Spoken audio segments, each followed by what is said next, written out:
Greetings everyone, this is Sayo the Terror of Death 99, aka the Black Cobra, and this is Phoenix Wright Ace Attorney, Trials and Tribulations. Now, when we left off last night, we had actually finally finished Recipe for Turnabout. And we actually found out that that phony Phoenix Wright was actually a killer. Now, one thing I should mention before we begin.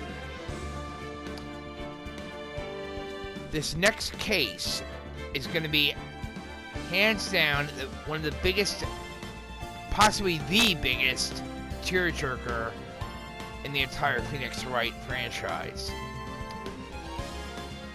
In fact, this actually does not star, this case does not star Phoenix Wright, but someone very close to him.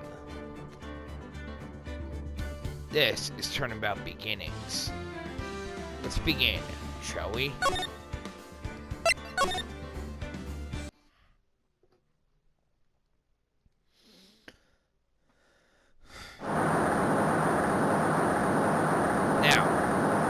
Remember I said last night that it was a very tear-jerking case?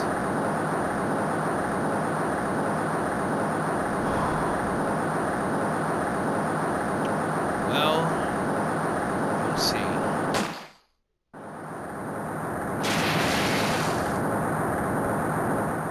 And you're gonna find out why.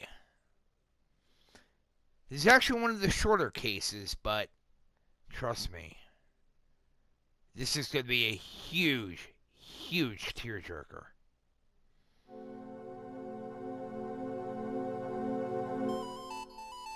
Yep, stars Mia Fey.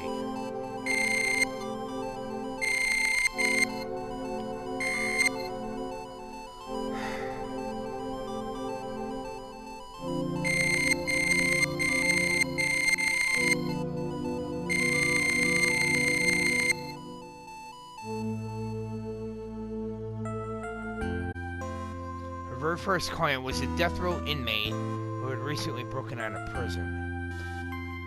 That was a whole year before Mia and I met.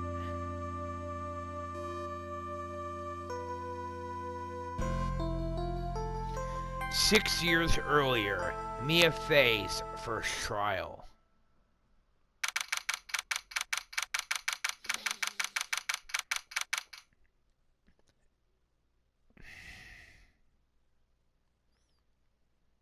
Everyone, I hope you have a box of tissues nearby because you're going to need them.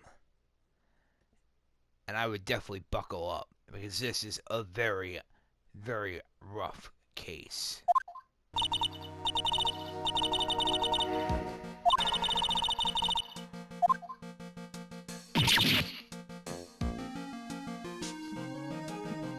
Everyone, this is Terry Falls.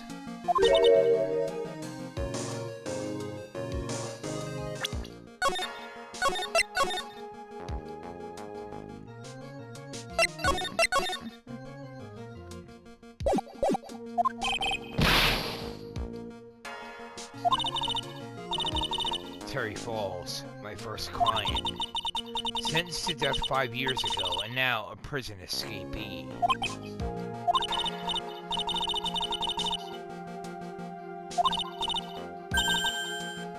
Why did you escape, anyway?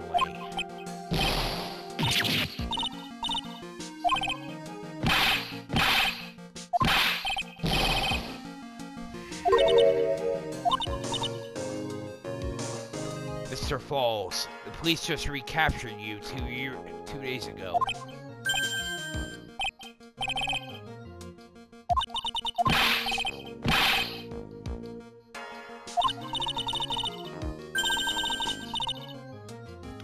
Sorry for asking, but you're on death row, right?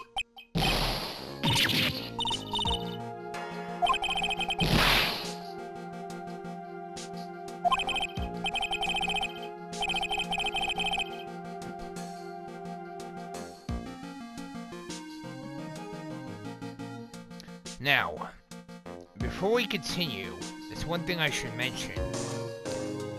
Now, remember a while back I actually said that one of the most evil characters in all of gaming is actually in this game?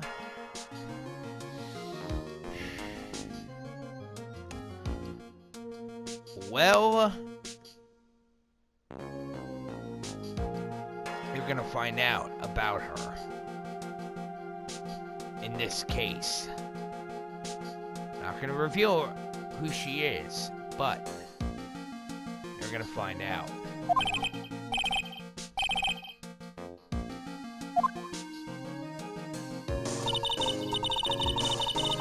Two days ago, he escaped from the police wagon when it crashed. And then 8 hours later, the policewoman was murdered, but before the police could recapture him. The police believe that Terry Foles did it. After you escaped, did you meet a policewoman?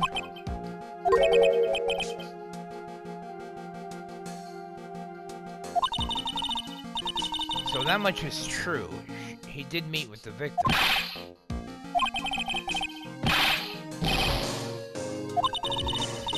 I could trust him. I should.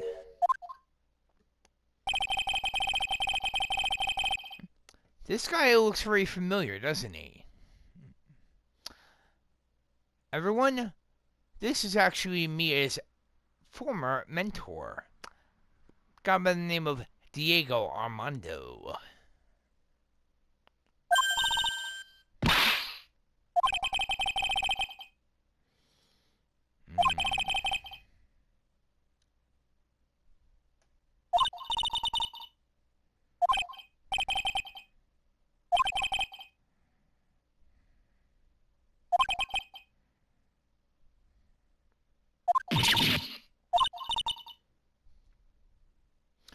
Diego Armando, the finest attorney at Grossberg Law Offices, here for me.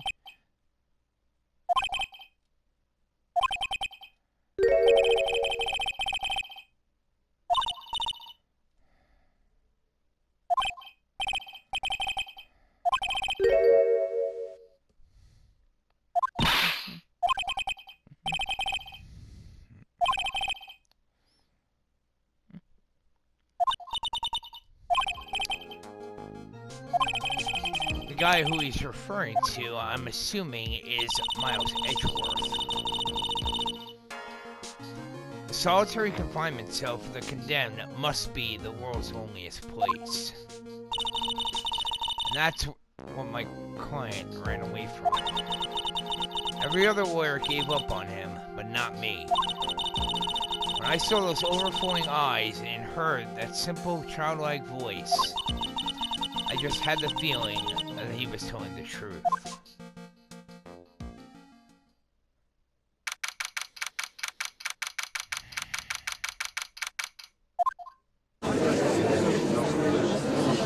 Yep.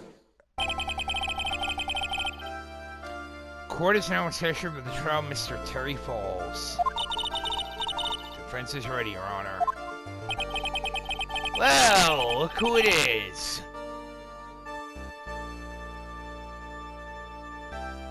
If it isn't Mr. Jackass, Miles Edgeworth. This guy, by the way, is actually the other judge's younger brother.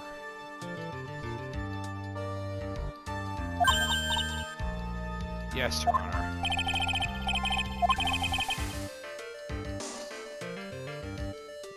And yes, he is Canadian, just in case you need to know.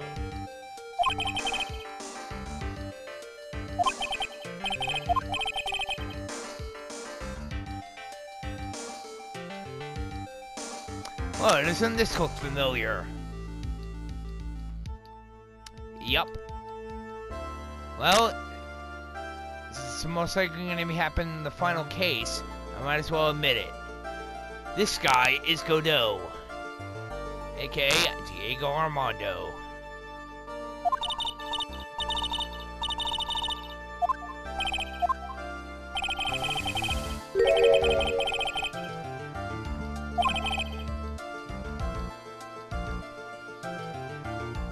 shouldn't matter on the attorney's age. What should matter is how they can actually do their job.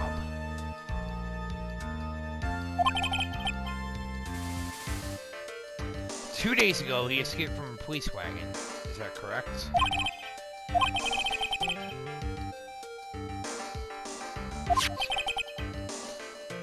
On the day that the defendant escaped, a policewoman was murdered. So we're here to determine if Mr. Falls was responsible for her death.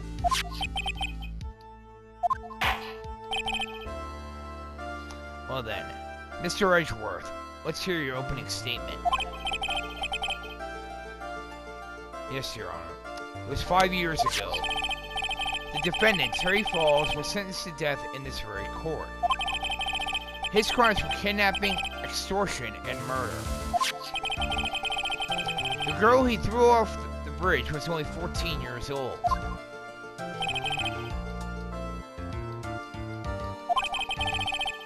There was no decisive evidence, so the trial was long and protracted. In the end, what finally decided the case was a certain witness's testimony.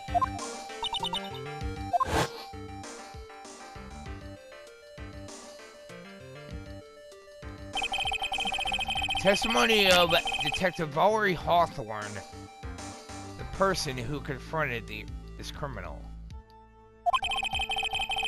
She arrested Mr. Falls at the scene and later testified against him.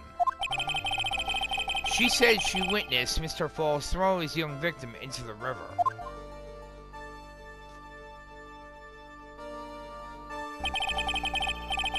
For those who are not aware, Eagle River is well known for its powerful current.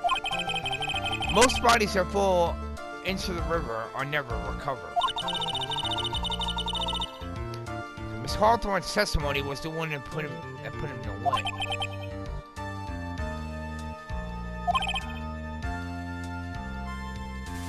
Same woman that was killed 2 days ago. Police Sergeant Valerie Hawthorne. The man who was sentenced to death, based on her testimony, escaped 2 days ago. With only one thing on his mind, to take revenge against the woman who convicted him.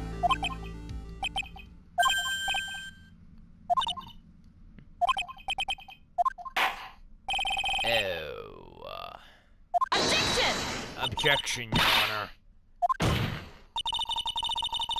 At least hear the case before you decide on the outcome, Your Honor.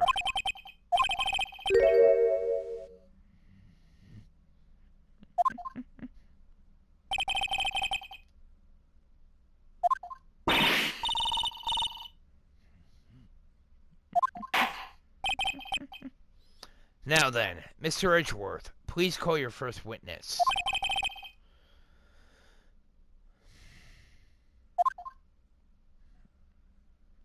And there's our favorite detective. Witness, please state your name and occupation.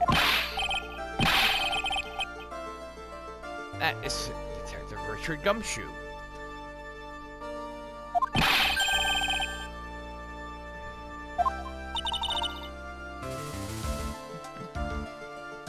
Very well.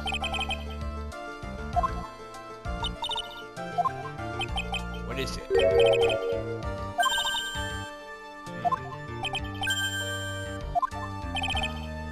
Detective, please pull yourself together and try to be professional.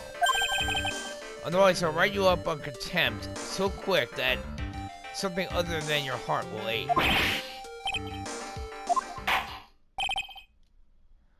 Now, Detective, please tell us about the incident. The victim was Sergeant Valerie Hawthorne, a veteran on the police force.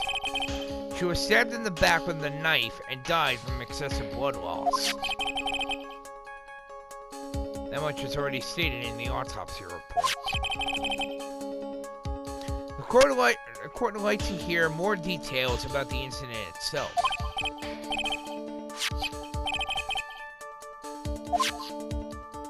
Very well. This is a sketch of Dusky Bridge, an old suspension bridge. The river that runs under there is Eagle River. The victim and the defendant met there on top of the bridge. After stabbing her in the back, the killer carried the victim back to his car. He was recaptured at a police checkpoint as he was trying to make his getaway.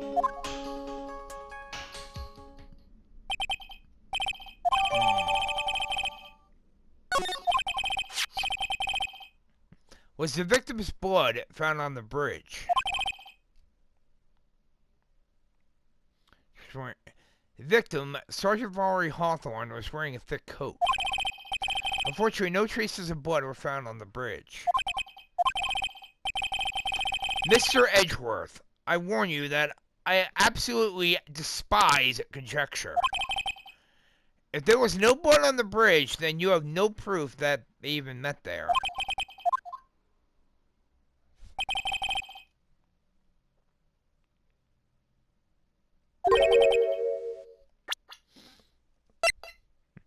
Let's see what we have here. Stabbed with a knife in the back, died from blood loss between 4 and 5 p.m. Very well.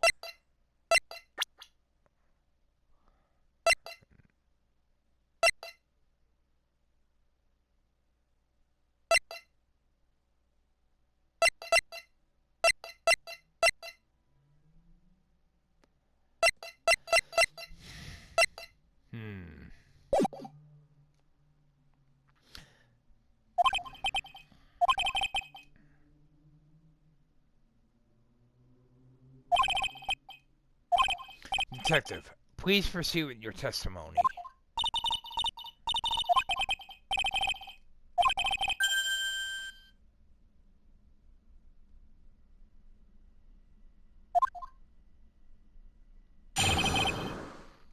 Very well. On the day of the incident, an unknown person phoned the sergeant and asked to meet. Sergeant Hawthorne went to Dusky Bridge at the designated time and met with Mr. Falls. And that's where she was brutally murdered.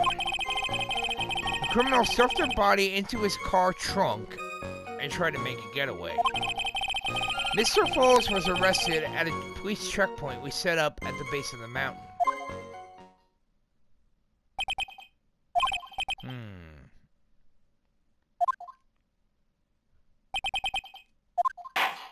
Very well. Yes, Your Honor.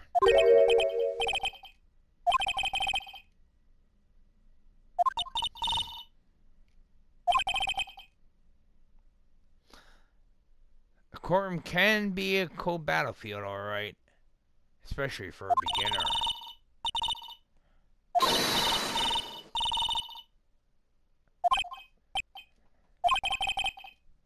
Indeed. Just have to stay calm.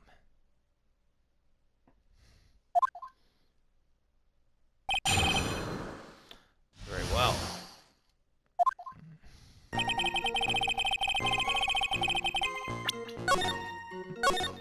Now, like I said, this actually is not...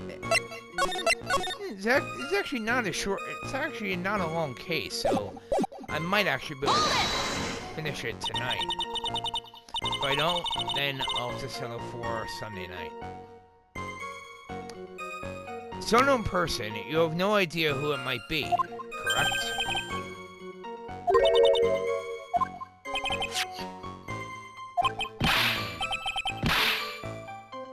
Defendant called her? Very well. She left a note about her phone call with Mr. Falls. A note. Top secret memo that she left in her desk. Confidential police materials written by the victim.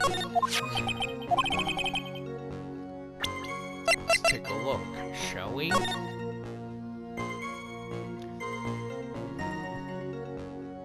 Valentine's Day, February 14th, 1:21 p.m. Falls, 4:30 p.m. That bridge Wear a white scarf for identification. Oh.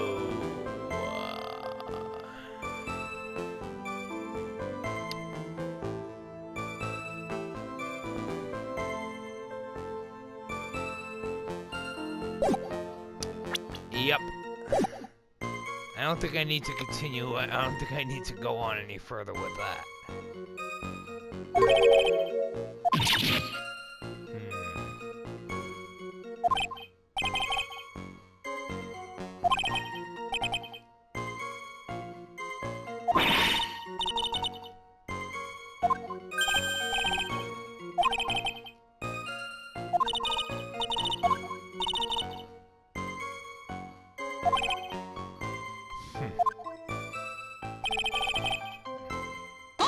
Hold it!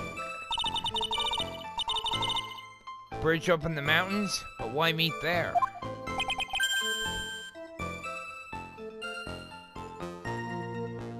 Important place to defend it.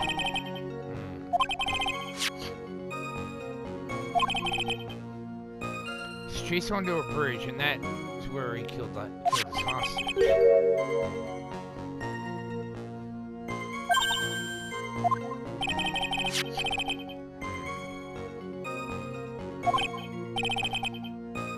Returning to the scene of the crime. How nostalgic. Hold it! Was the body of the victim discovered right away?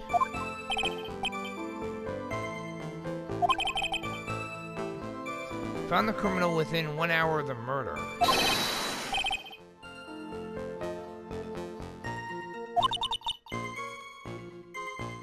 Something is strange about that. The location was a suspension bridge up in the mountains. So how'd they find out about the crime so quickly? Sergeant Hawthorne must have mentioned the phone call to someone else, right?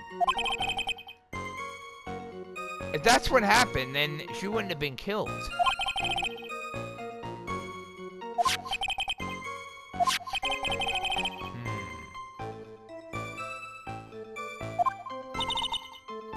I wonder why she didn't mention the phone call to anyone. Hold it! Mr. Falls had a car then? True.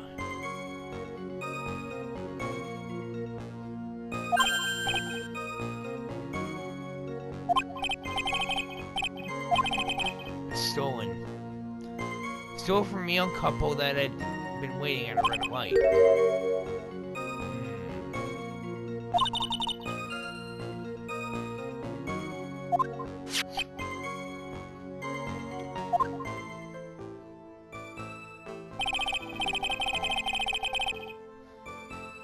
True, true.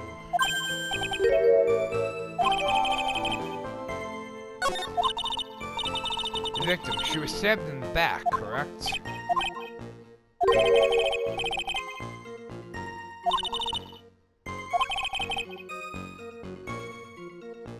Can't tell from this photo, but the knife was stuck in her back, nice and firm.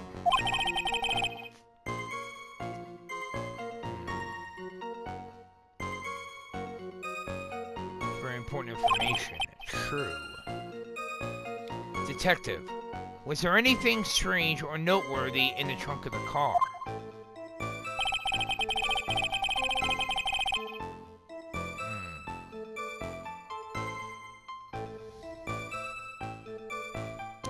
One moment, everyone.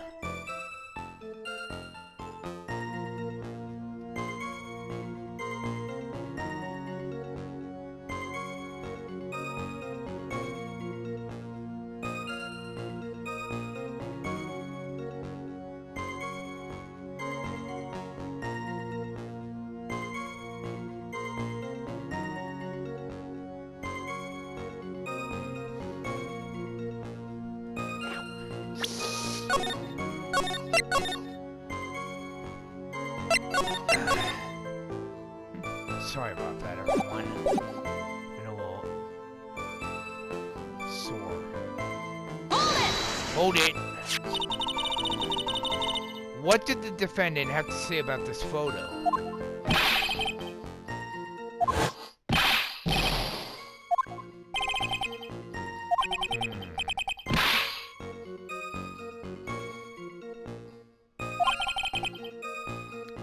True.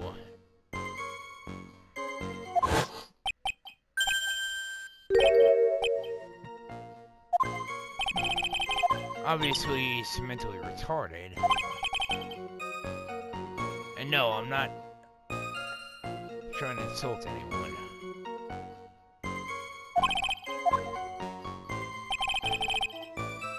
Hold it! It certainly is some impressive police work.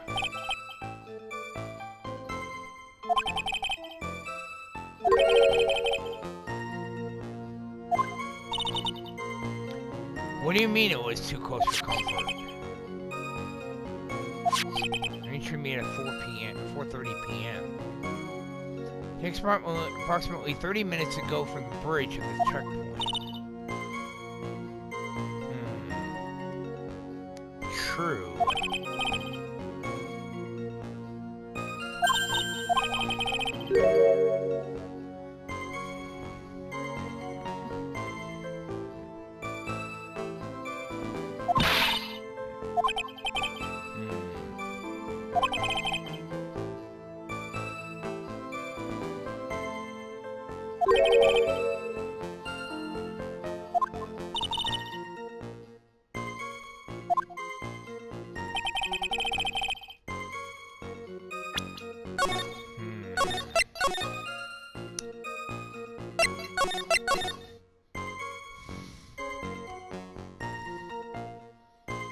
Interesting.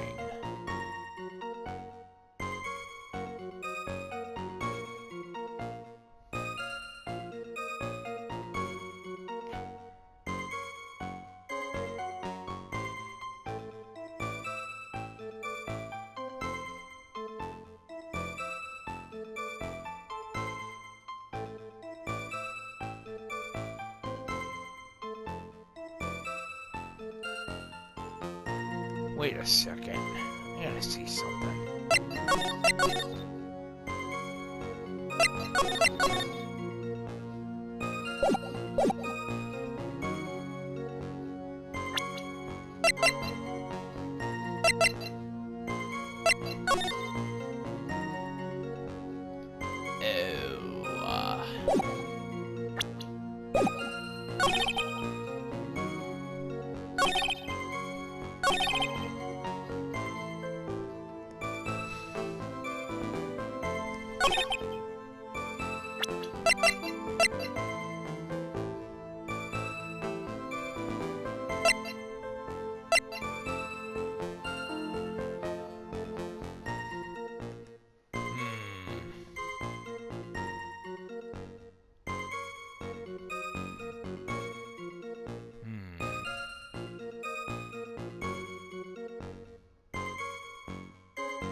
Objection, Your Honor. Witness.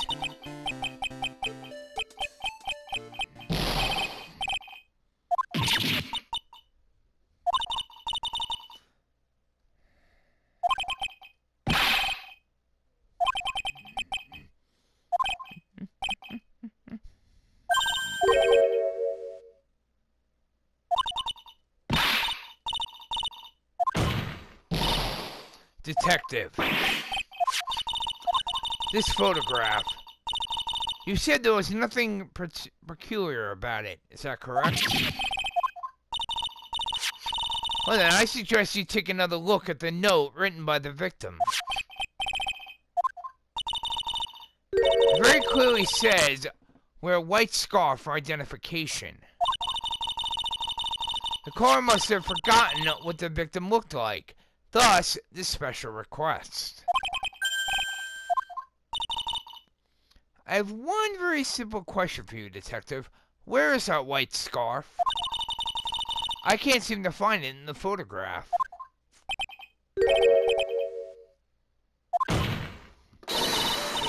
You stopped there? You should have looked for it.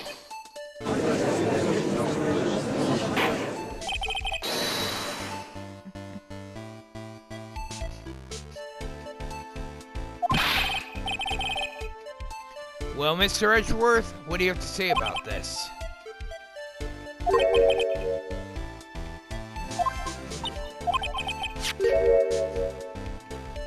Yes, that's the scarf.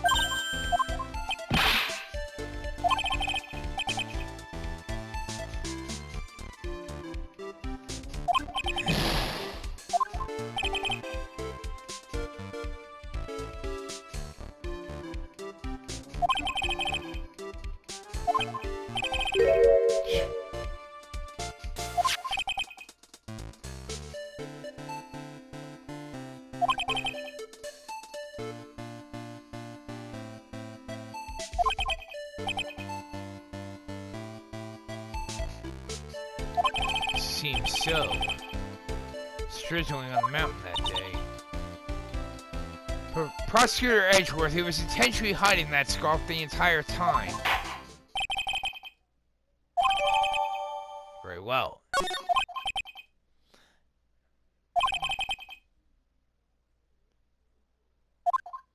Yes, Mr. Edgeworth.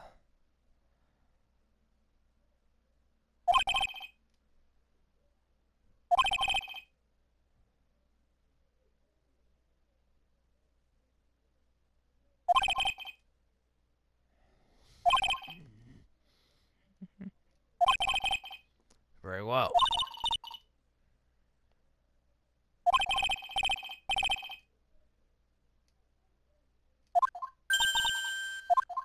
Genius, huh?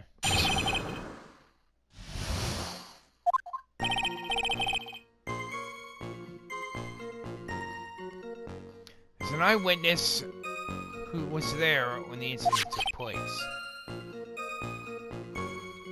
Oh, no.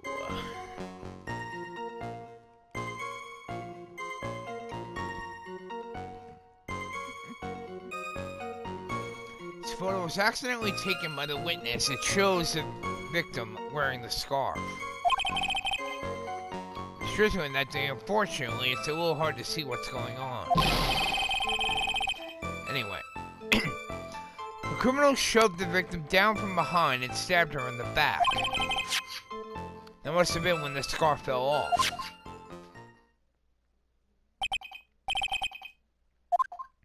Looking at this photo, you really get the sense that this bridge is very high up. It's about a 40-foot drop from the bridge to the Eagle River down below. Mr. Edgeworth, who took this photograph anyway?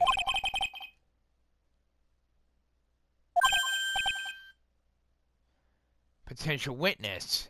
Why isn't this person in the courtroom? Oh, no. I have a feeling I know who he's referring to.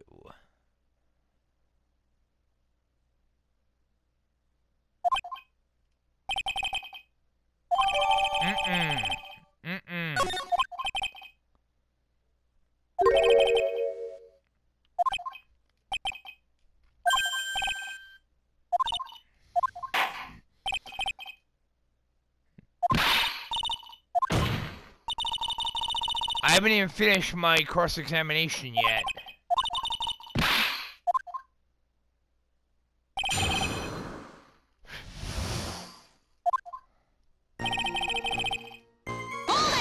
Hold it! Who is this eyewitness? Female college student?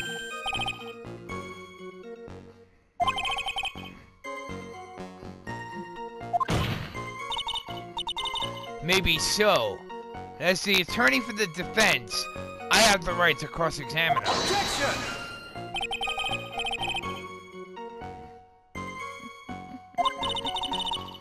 What's that supposed to mean?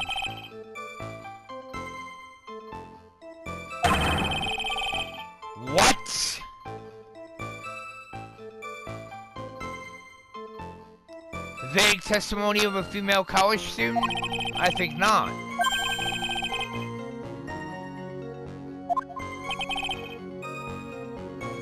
I'm aware of that, Mr. Edgeworth.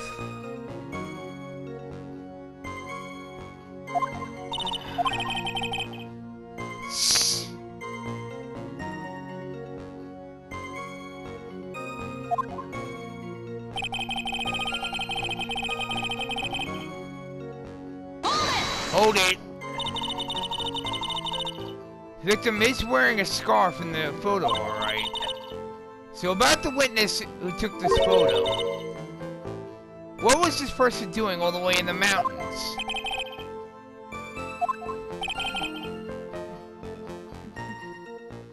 Unusual types of flora on that mountain. Oh no.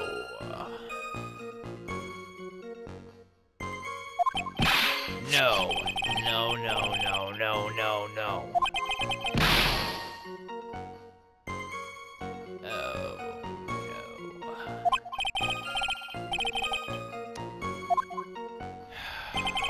God. Hold it!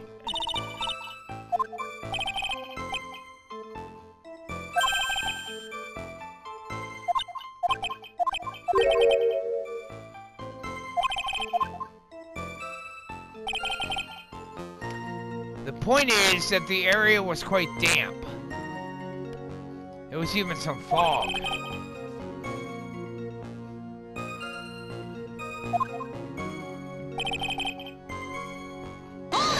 Hold it!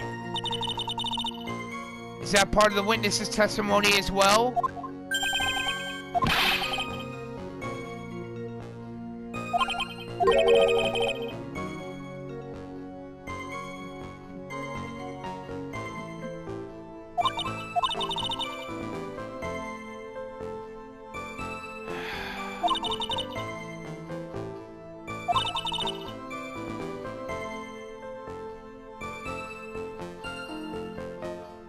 There's mind-boggling tales in the way he says brutal. Yep.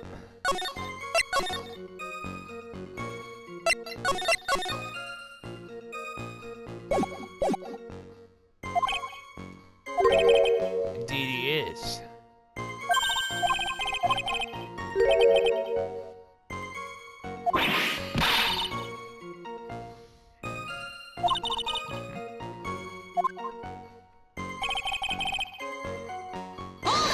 Hold it! So in other words, there is a struggle between the criminal and the victim.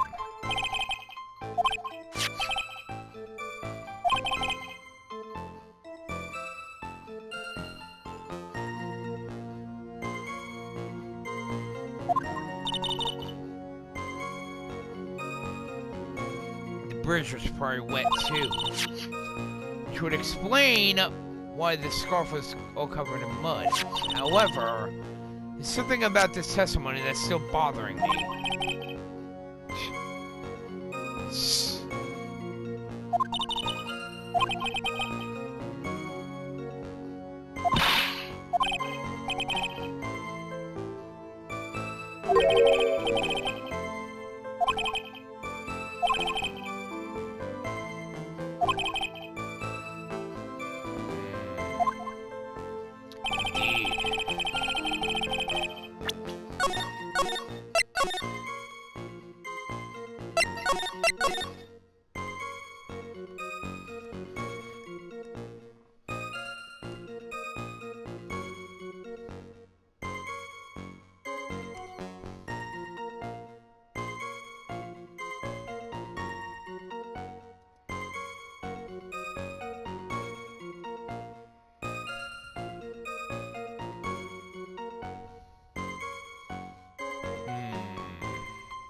I'm not buying it.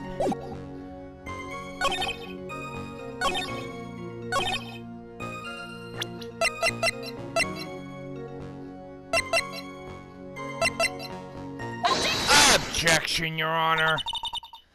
So at the time of the crime, there was also a light drizzle coming down, correct?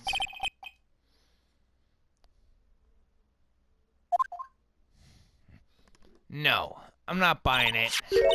Well, I have evidence that doesn't go with the soggy atmosphere.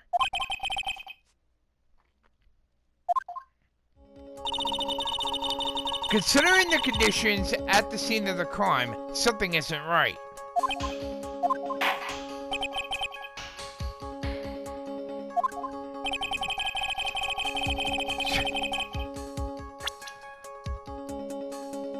What doesn't fit? Something that's very easy to spot.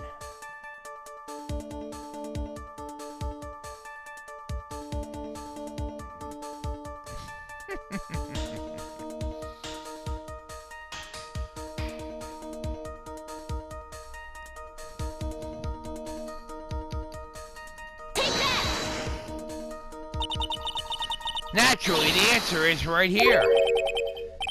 The victim's coat.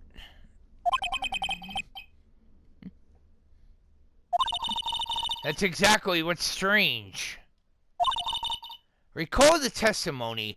What were the conditions on the bridge that day? It was drizzling and foggy. Dusky bridge was all wet. If the victim really had fallen down on her stomach on top of that bridge, the front of her coat should have been covered in mud.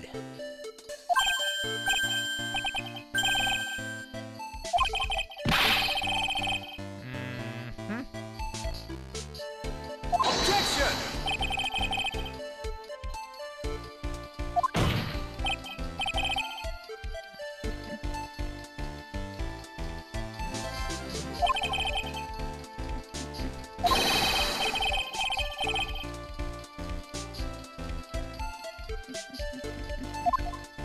I don't buy it.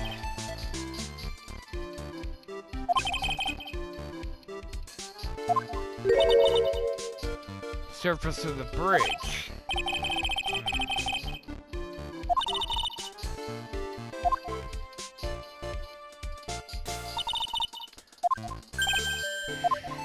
Of course.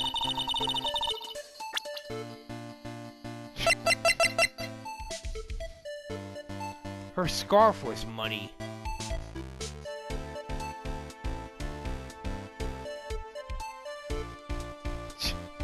Come on. The evidence is the scarf. It should be obvious. If the scarf fell onto the bridge and got this muddy, it means that the bridge was obviously covered in mud.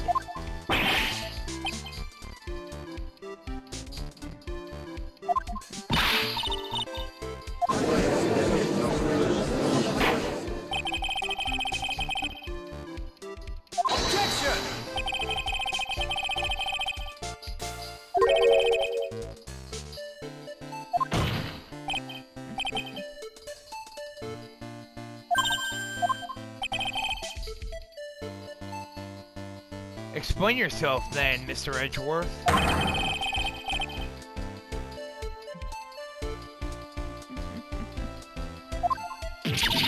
Very well.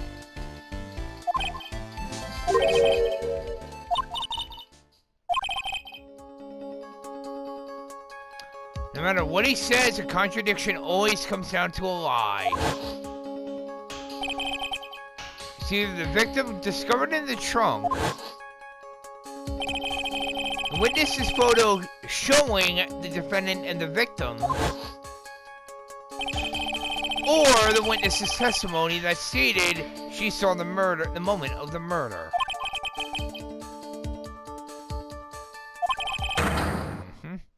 The false evidence, it's one of those three.